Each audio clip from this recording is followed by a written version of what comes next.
मी पहिल्यांदा आपलं इथून पाठीमागं सोयाबीन हे पूर्ण एकदम म्हणजे जुन्या पद्धतीनेच करत होतो, पारंपरिक पद्धतीनं.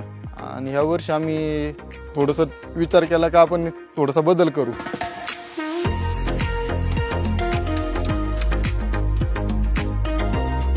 मी असं ठरवलं का आपण टोकन यंत्रावरती त्या पद्धतीनं करू. त्यासाठी आम्हाला वॉटर शेड थोडंसं मार्गदर्शन झालं. पेरणीचा खर्च वाचला प्लस बियाण्याचा खर्च वाचला. पेरणीचा असा वाचला का आम्ही हा टोकन यंत्र आणल्यामुळं ते घरीच केलं. आणि बियाण्याचं असं झालं का बियाणं पहिलं 25 किलो एकरी लागायचं, तर ह्यावेळेस बियाणं त्याच्यात 50%च लागलं. आणि त्याच्यानंतर जो येत आहे फवारणीचा खर्च, तर ह्या वर्षी आम्हाला वॉटर शेडच्या माध्यमातून जी किट भेटली ती 400 रुपयातच भेटली.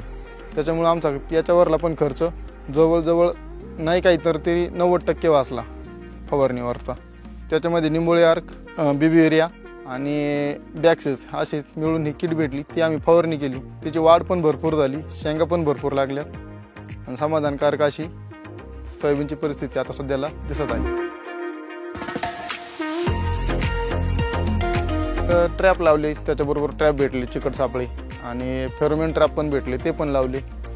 प्लस हे पक्षी थांबे वगैरे ह्या गोष्टी केल्या. त्याच्यामुळे कीड नियंत्रणासाठी नैसर्गिकरित्या नियंत्रण झालं. 9 ते 10 हजार रुपये खर्च येत होता काढणीपर्यंत. आणि आता ह्या वर्षी असं वाटतंय का ह्या बाकीच्या याच्यामुळं पद्धतीमुळं आमचा खर्च बराचसा कमी झाला आहे. ह्या वर्षी 4 ते 5 हजार रुपये खर्च येईल असं वाटतंय. उत्पन्नाचं जर पाहिलं तर 7 ते 8 क्विंटल पहिलं आम्ही एकरी जात होतो पूर्ण याच्यामध्ये, म्हणजे पारंपरिक पद्धतीनुसार.